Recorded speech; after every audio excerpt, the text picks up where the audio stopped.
हमारे सुख के लिए हमें सब कुछ बहुतायत से देने वाला सिर्फ परमेश्वर है और परमेश्वर ही है, उसके अलावा और कुछ नहीं है। जब तक परमेश्वर नहीं देगा तो क्या हमें मिल सकता है?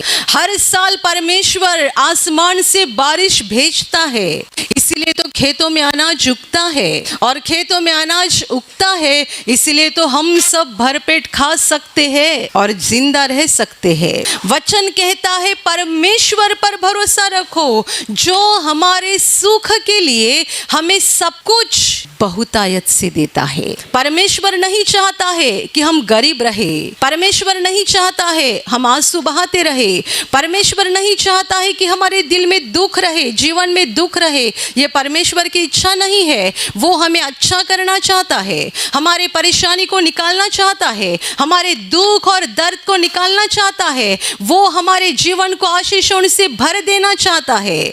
पर ये सब होने के बाद हमें उस महान परमेश्वर को भूलना नहीं है, क्योंकि देने वाला वो है। यदि उसने दिया तो मिल जाएगा। चंगाई देने वाला, छुटकारा देने वाला, आशीष देने वाला और हमें सब कुछ बहुतायत से देने वाला वो महान परमेश्वर है। वो हमसे प्रेम करता है और इसीलिए वो हमें सब कुछ बहुतायत से देना चाहता है।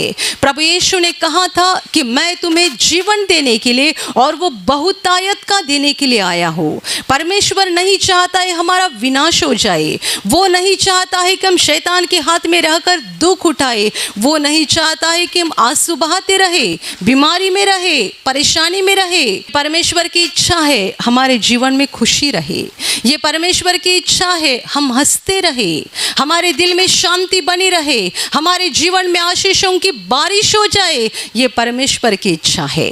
चंगाई देने का काम परमेश्वर करता है, छुटकारा देने का काम परमेश्वर करता है, आशीष देने का काम परमेश्वर करता है। हम आपको उस महान परमेश्वर की पहचान कराते हैं, उस पर विश्वास करने के लिए सिखाते हैं, आशीषों का रास्ता दिखाते हैं। जब आप उस रास्तों के ऊपर से चलते हैं आपका जीवन आशीषों से भर जाता है, खुशी से भर जाता है, शांति से भर जाता है। मेरे प्यारे भाई और बहनों, इस अंत के दिनों में दुनिया में मनुष्य दिन ही दिन अहंकारी बनते जा रहा है, अभिमानी बनते जा रहा है। आप दिल में नम्र हो जाओ, क्योंकि परमेश्वर को नम्र लोग ज़्यादा पसंद है। अहंकारी अभिमानी लोग परमेश्वर को पसंद नहीं है। मन के नम्र और दीन लोग परमेश्वर पसंद करता है और उनका जीवन आशीषों से भर देता है।